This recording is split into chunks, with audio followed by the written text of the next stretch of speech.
Hi everyone, I am Father Johnson of New Catholic Mission School, Jhabua.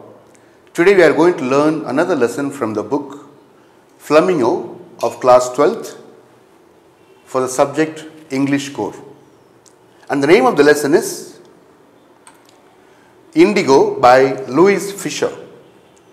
And this is the last lesson as far as our syllabus is concerned for this academic year from the book Flamingo.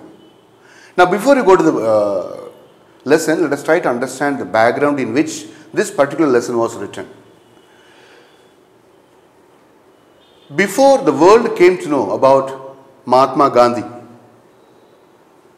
it is in the background of in this particular lesson that Mahatma Gandhi announced himself as a great leader, and he openly protested against the British rule, and he also adopted different methods and ways by which he could show his non-cooperation movement. And it is in the background of this the freedom fight began.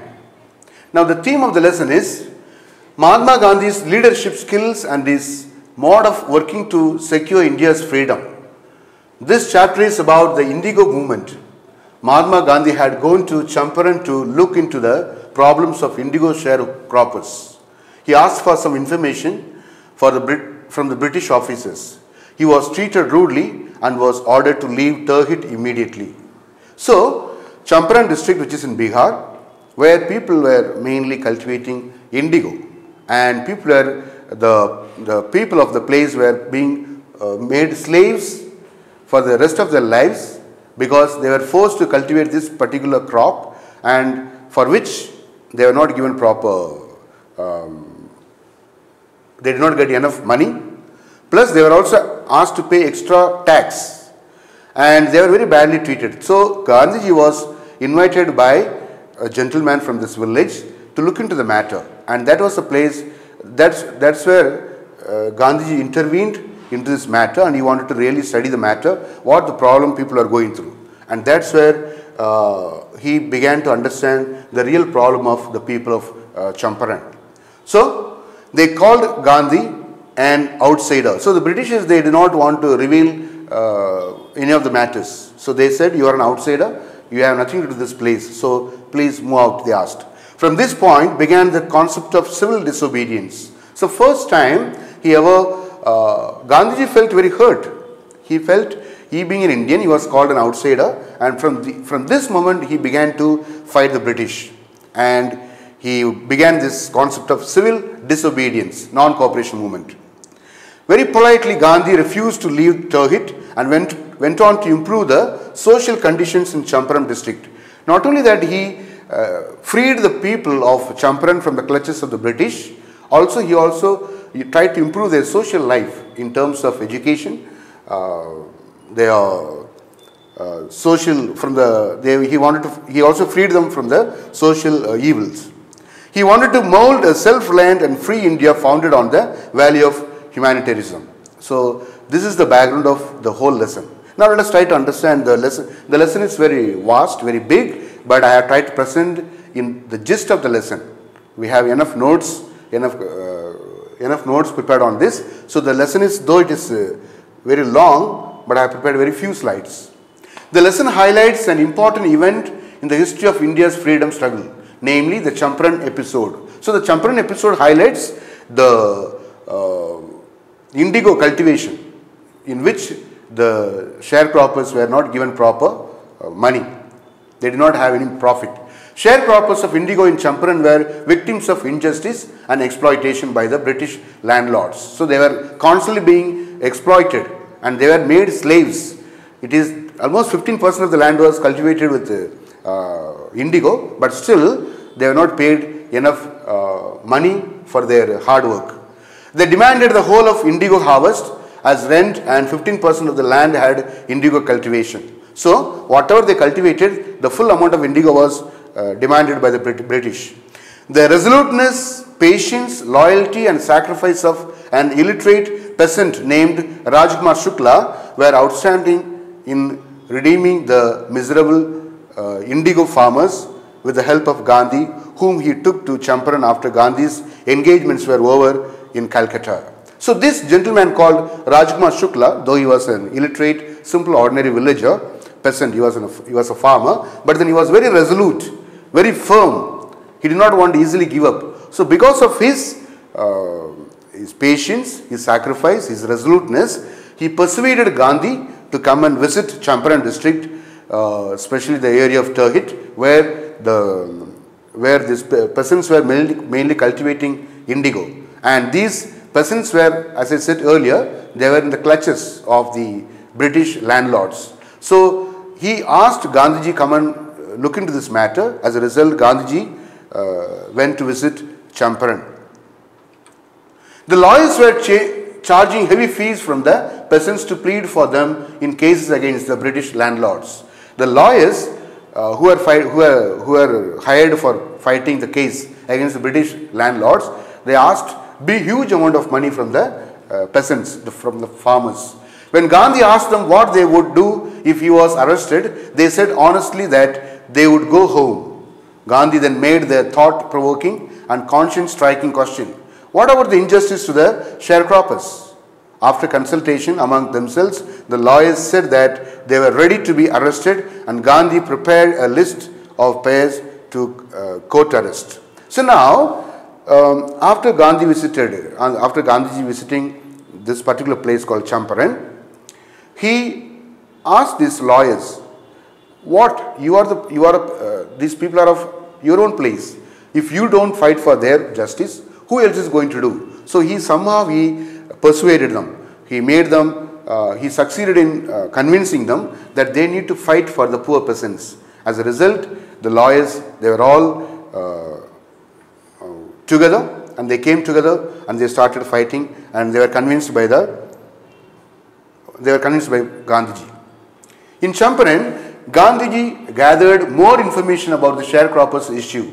He met the secretary of the British Landlords Association, who refused to give any information, citing the reason that Gandhi was an outsider. So when Gandhiji went to the British Landlords Association, they did not give him all the information that he asked for, because he said Gandhiji was told that he is an outsider.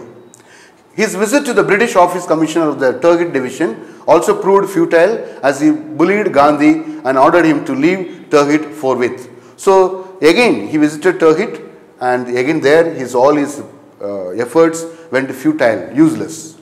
When he heard about the maltreatment of a peasant in a nearby village, Gandhi went there on elephant back.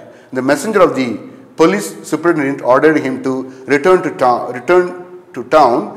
Gandhi complied, but when served an official notice to quit Champaran, he disobeyed. So when he was asked to leave this place called Champaran, he disobeyed to leave, meaning first time he ever showed this civil disobedience. He sought the help of Rajendra Prasad and other influential people before appearing in court the next day by a summons.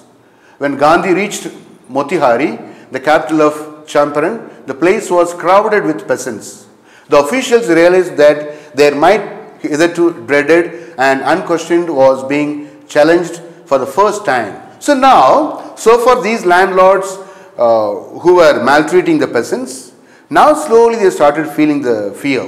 So far they were unquestioned, they were never questioned, and they were never challenged. For the first time, these British landlords were being questioned and challenged by Gandhi and the people around, people with him. So they felt first time in their life questioned and challenged. Gandhi was polite, friendly and cooperative in regulating the crowd. Gandhi declared that he was being faced with a conflict of duties. On the one hand, by disobeying the law, he was setting a bad example, and on the other hand, he was compelled to listen to the voice of the conscience. Now you see there, you need to understand very important part of the lesson. Gandhiji he felt conflict of duties. What is the conflict of duties? On the one hand, he himself was a barrister, he himself was a lawyer, and he did not want set bad examples to people by not obeying the law. On the other hand, he had to fight for the people. That's why he had to listen to the voice of his conscience. So he was going through conflicts of duties. On the one hand, he had to set a good example as a barrister, as a lawyer. On the other hand, he had to do something for the good of the peasants by fighting for their rights. So he had to listen to the voice of his conscience. So that is where he felt he was going through some sort of conflict of duties. The judge was forced to delay the proceedings, and finally the Lieutenant General of the province dropped the case. So as Gandhiji was summoned petition, he was supposed to have been arrested, but then later the proceeding was delayed, and afterwards the case against Gandhiji was dropped. He had 4 interviewers with the Lieutenant General, the landlords and the government officials. When the planters saw the mountain of evidence of injustice gathered by Gandhi against them, they agreed to pay compensation to the peasants. Now, these landlords, they realized that Gandhiji has collected enough of evidence of injustice which was done to the peasants by the landlords. Now they felt that they are not in a safe place to fight the case against Gandhi.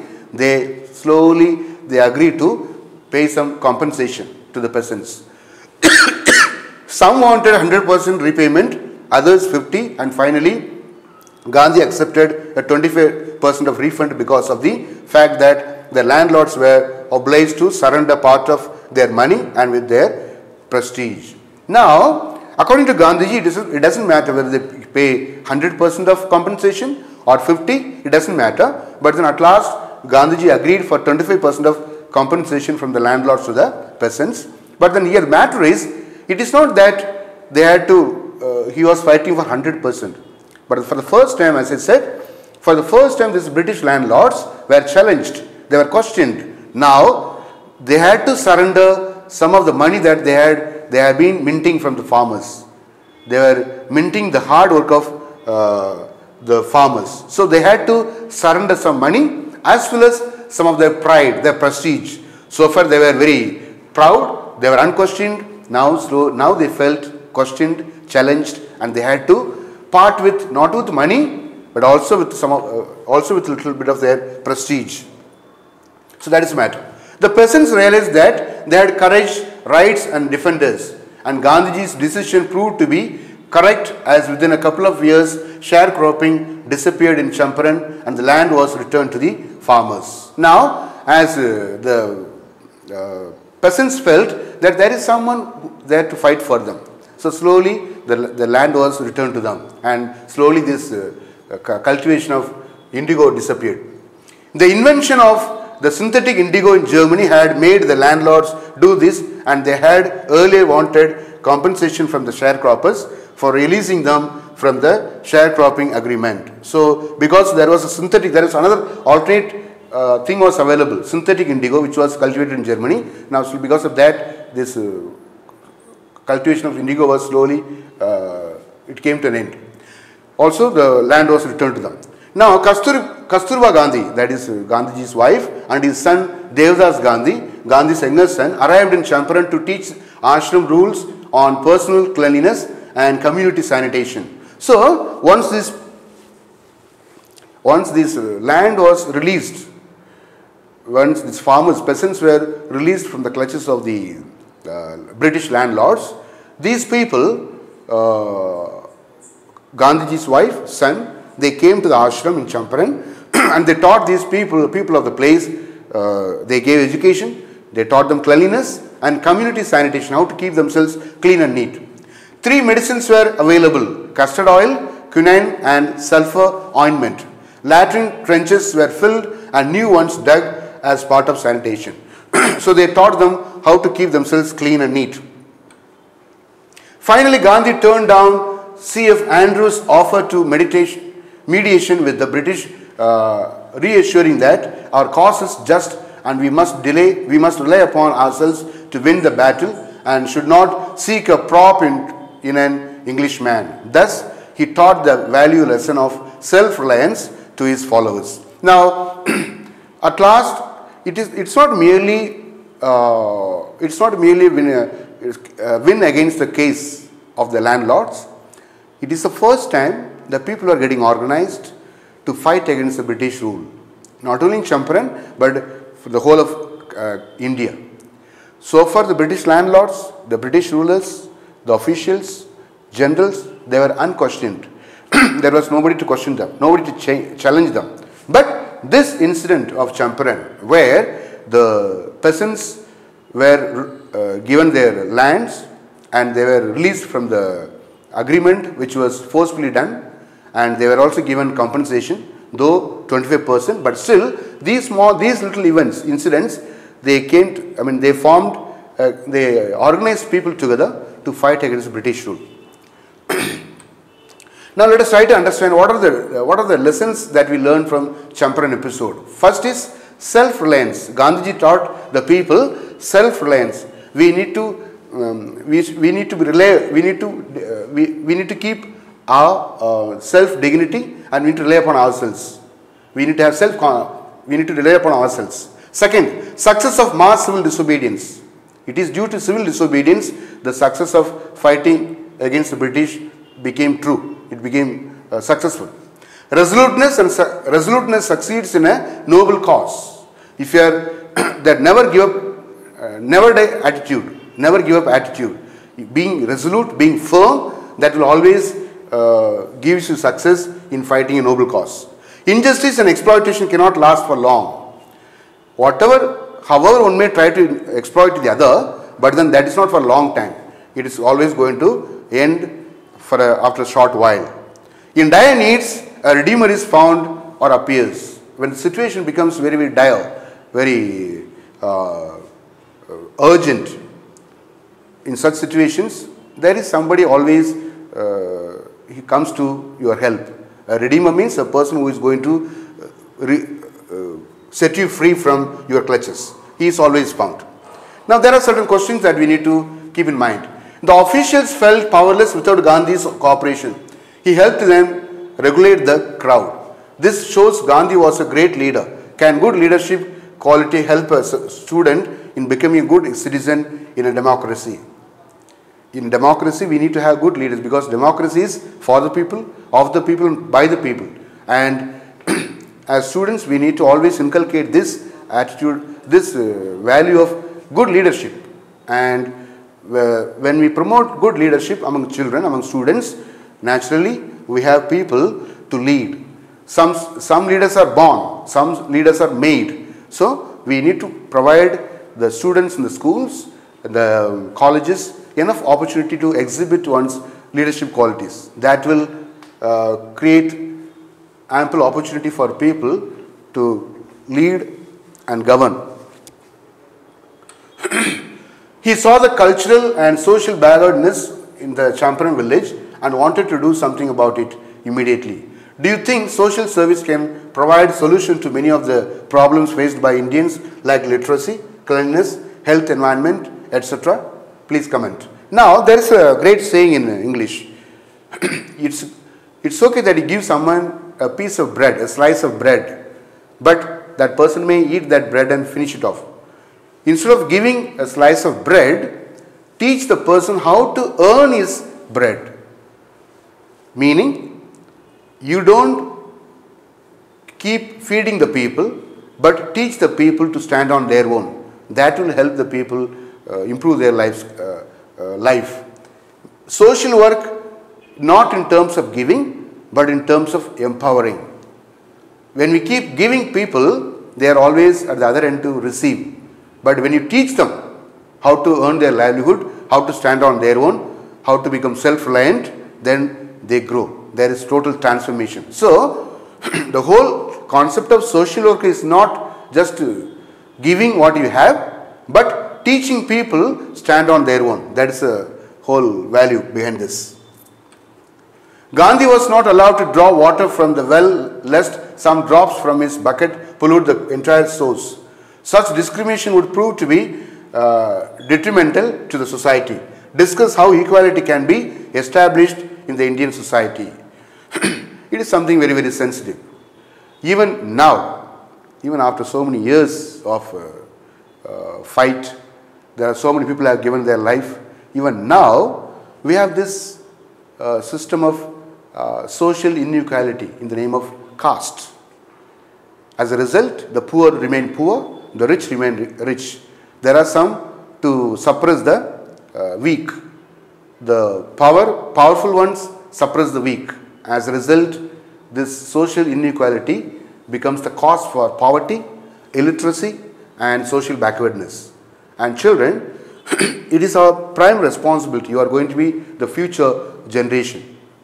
And we need to be the beginning to do away with this sort of social inequality that is found everywhere in our society. We need to really do away with the social inequality in terms of caste. And that's the reason Gandhiji was not allowed to draw water from the well, because they thought a few drops from the bucket might pollute the water in the well.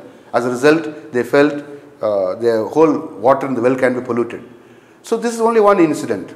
What is important is we need to change our mindset.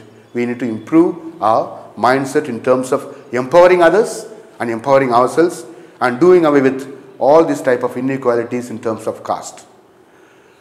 Thank you, children. I hope you enjoyed this video. I hope it is much more helpful to you in terms of empowering yourselves as well as empowering the society. Thank you.